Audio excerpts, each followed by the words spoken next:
Alhamdulillah, ma asbaha bina min ni'matin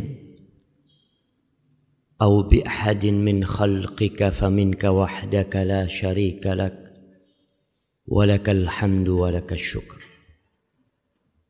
Segala puji bagi Allah Jalla Jalaluh, yang tiada satu pun nikmat yang kita rasakan pada pagi hari ini atau dirasakan oleh siapapun dari makhluk ciptaan Allah, melainkan itu murni dari Allah Jalla Jalaluh. Maka baginya segala pujian dan segala syukur.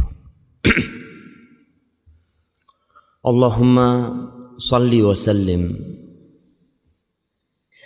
ala nabiyyina Muhammad wa ala alihi wa ashabihi ajma'in.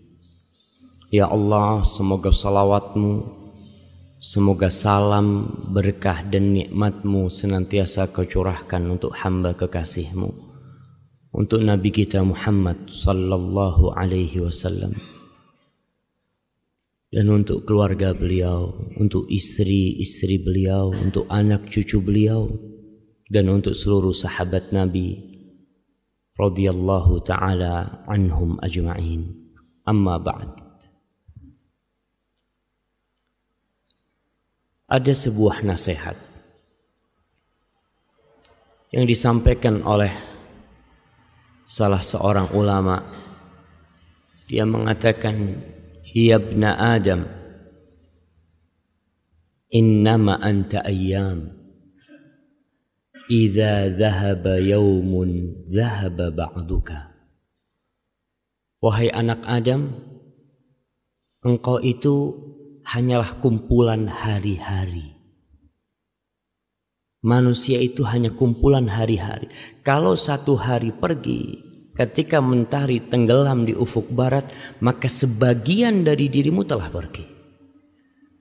Tinggal menanti, di mana pada suatu saat hari-hari milik kita tinggal sedikit. Dari yang mungkin ribuan hari milik kita. Barakallahu fikum. Akan tersisa 1 minggu. Dari 1 minggu akan tersisa 2 hari, 1 hari, dan kemudian selesai. Maka bagaimana kita menjadikan hari-hari yang Allah berikan kepada kita ini menjadi hari-hari yang indah, menjadi hari-hari yang berbalut dengan rahmah. Karena tidak sedikit dari manusia yang modalnya tinggal sedikit, tapi dia tidak sadar.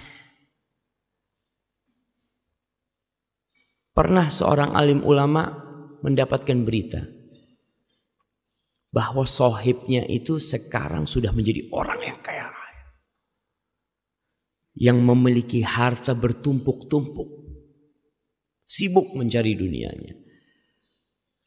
Sama alim ulama ini bertanya kepada orang yang menyampaikan informasi tentang temannya.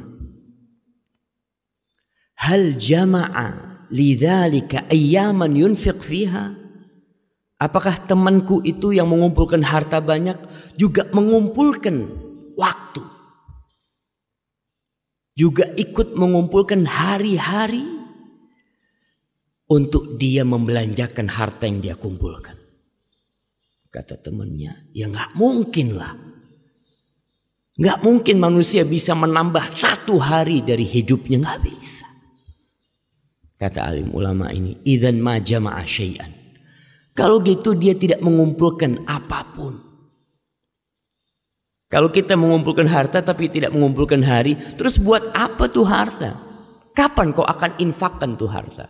Dan terbukti tidak sedikit orang-orang yang mengumpulkan harta, waktunya habis. Modal utama dia waktu habis.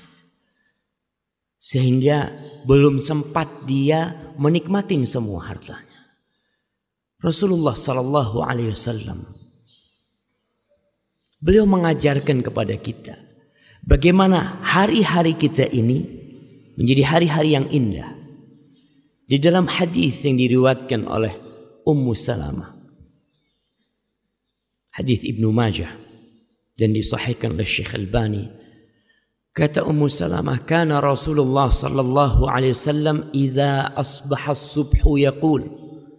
Nabi alaihi salatu wassalam kalau masuk waktu pagi hari, ini awal hari, beliau berkata, Allahumma inni as'aluka ilman nafi'an wa rizqan tayyiban wa amalan mutaqabbala. Tiap hari memulai harinya dengan sebuah doa. Ya Allah,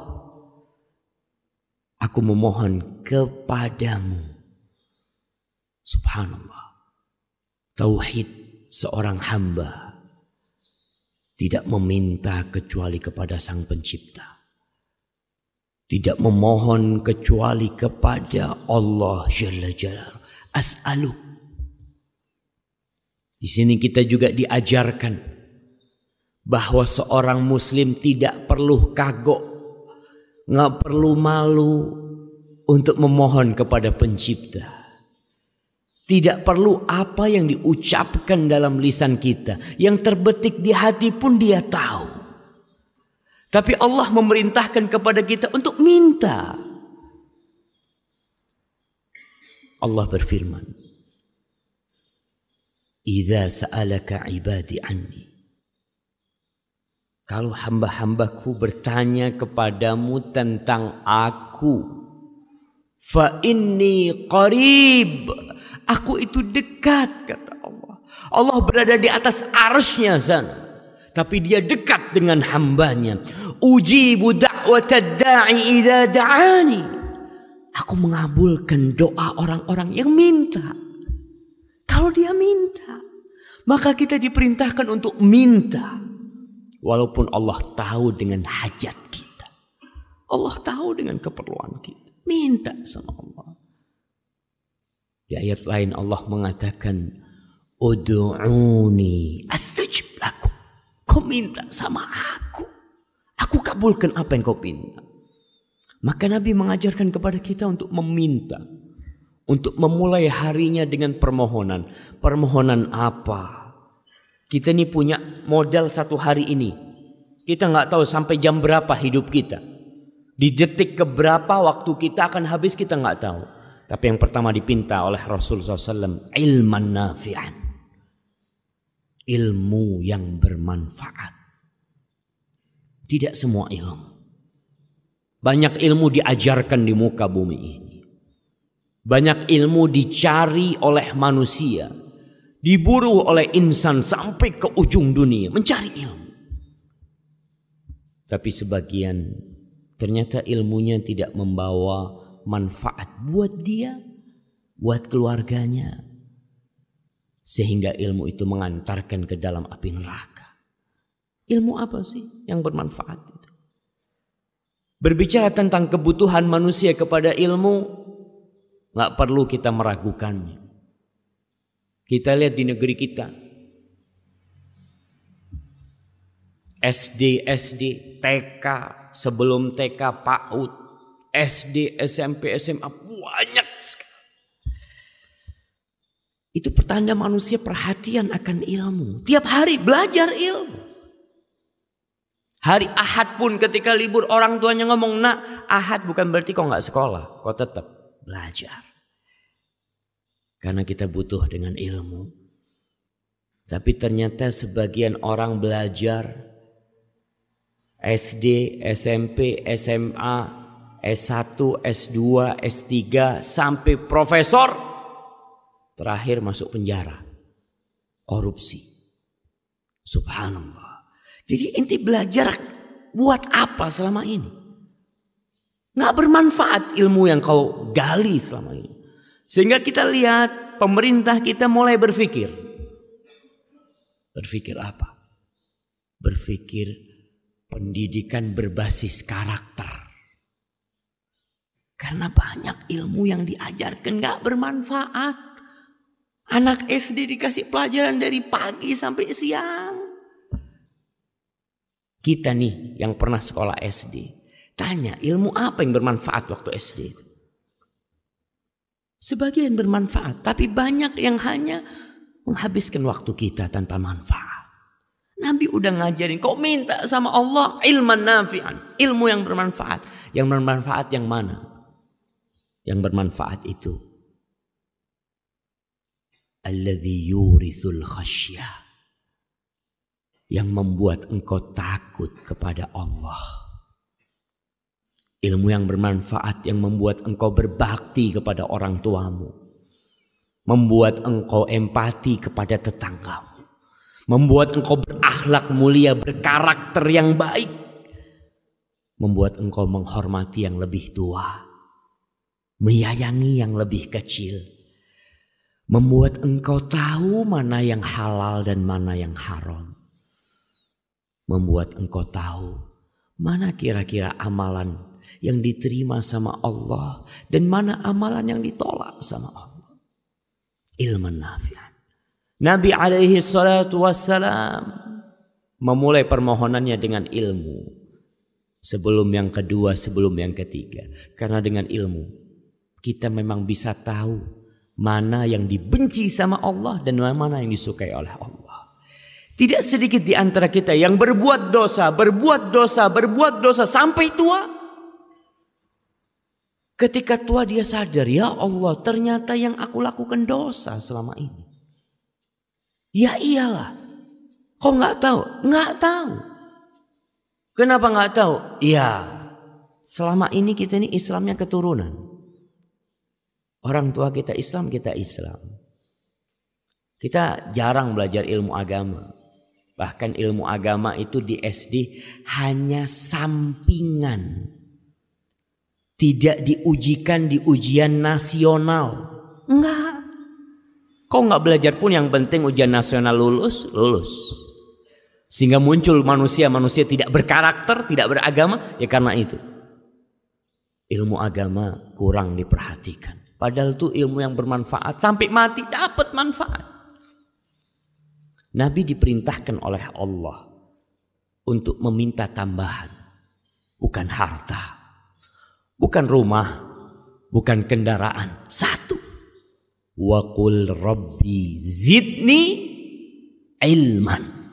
Katakan Muhammad, Rabbi, wahai Rabb yang menciptakan aku, yang menciptakan alam semesta ini, zidni, tambahkan buat aku ilman, ilmu.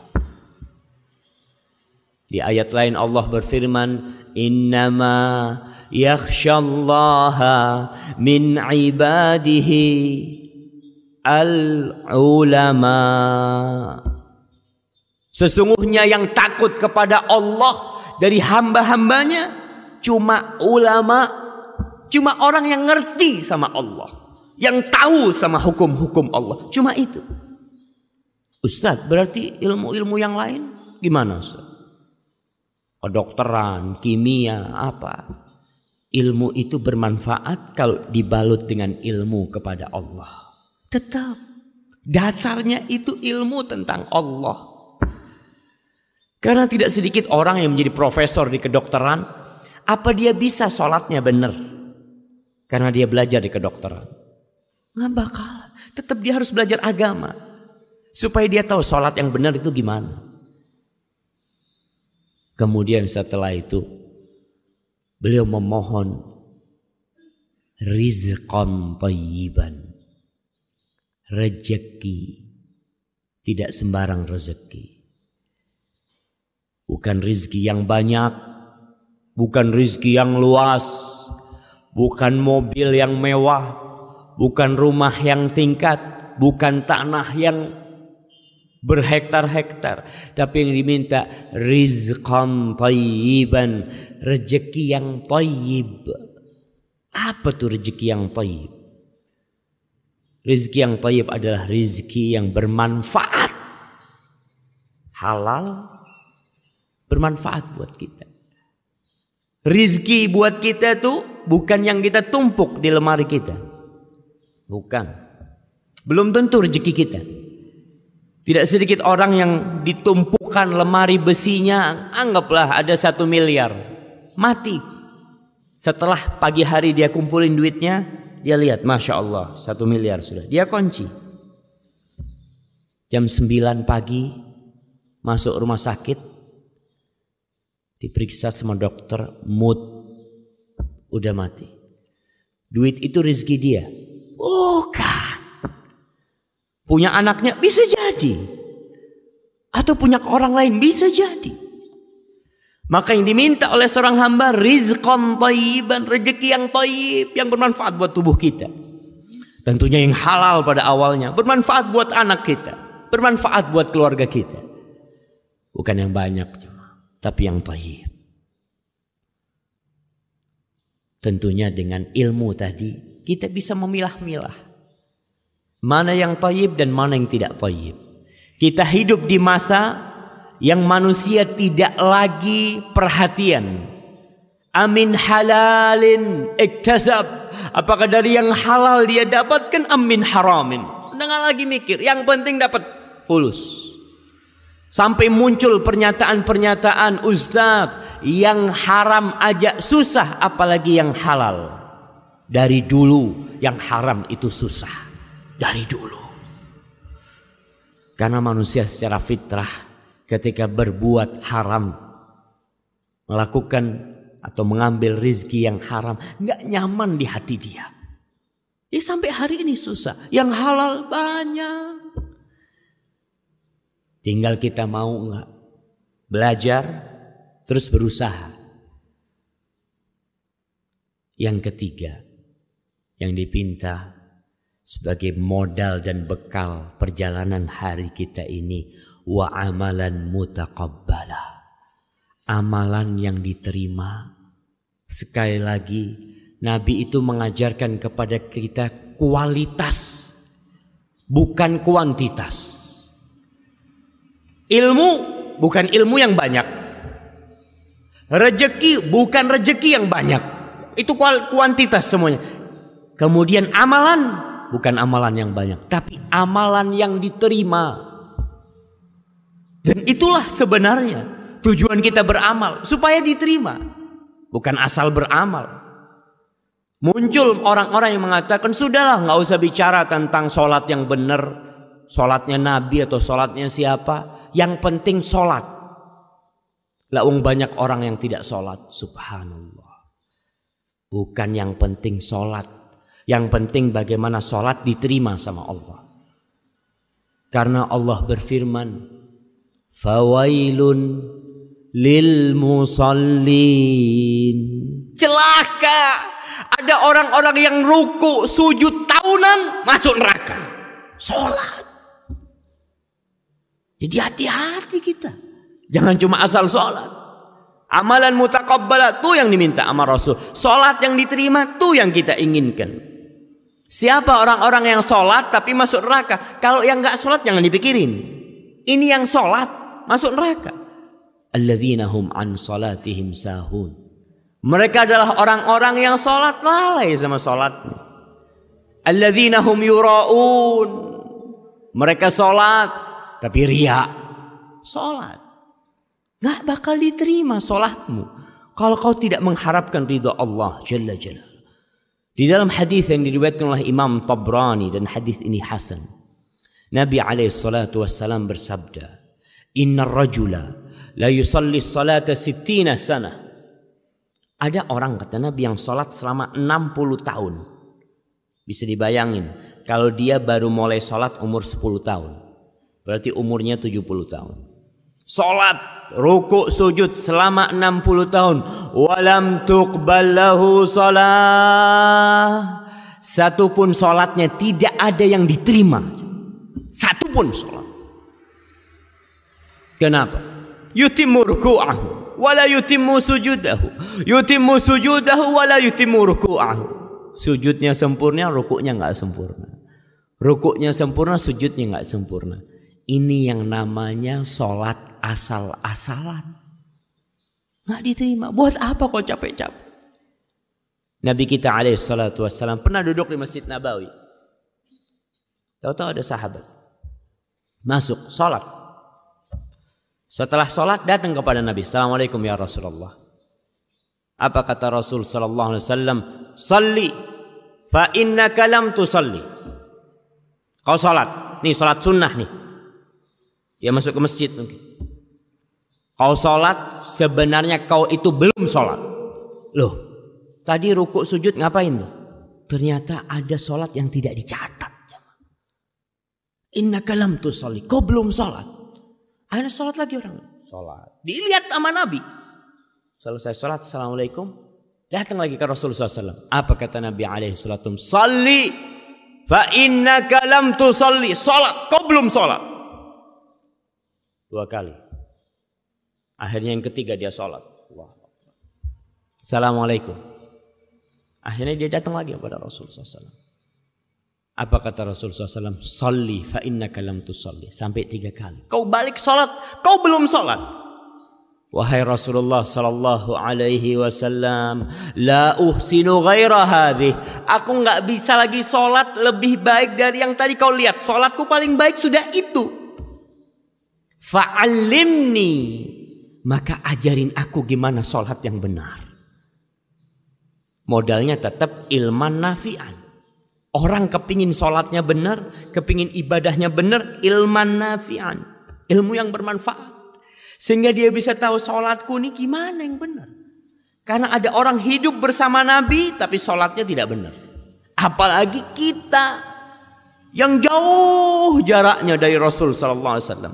Kalau kita nggak belajar, nggak ngaji tentang sholat, tentang puasa, tentang tauhid kita. Sekali lagi, kebanyakan umat Islam di Indonesia itu Islamnya keturunan.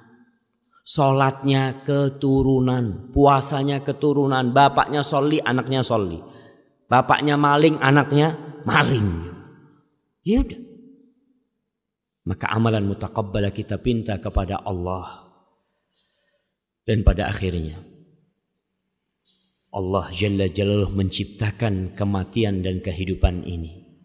Alladzi khalaqal mauta wal hayata liyabluwakum ayyukum ahsanu amala, untuk menguji siapa di antara kalian yang paling baik amalannya, bukan yang paling banyak.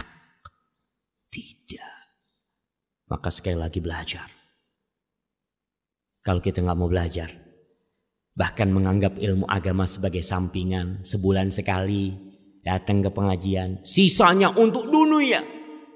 Untuk akhiratmu ya kalau ada waktu Ustaz. Ana masyghul, banyak kerjaan, banyak syugulan. Ya gimana? Kerjaan tinggalkan. Ketika kita datang ke majelis ilmu, ingat kita datang menuju jalan-jalan surga. Oke, kita pulang dari sini nggak dapat fulus. Mungkin kita tutup toko kita sehingga orang berpikir rugi ana Ustaz. Nggak rugi. Nggak bakalan rugi tatkala kau keluar menutup tempat kerjamu menuju Allah Jalla Jalaluhu. Allah berjanji semua langkahmu akan dirangkat menjadi 1 derajat buat engkau. Dihapuskan dosamu, kasih pahala. Hadza wallahu a'lam bissawab. Itu yang bisa kita kaji pada kesempatan kali ini. Jangan berlalu pagi hari kecuali kita mengatakan Allahumma inni as'aluka ilman nafi'an wa rizqan tayyiban wa amalan mutaqabbala. Wa sallallahu ala nabiyyina Muhammadin wa ala alihi wa sahbihi wa sallam. Wassalamu alaikum warahmatullahi wabarakatuh.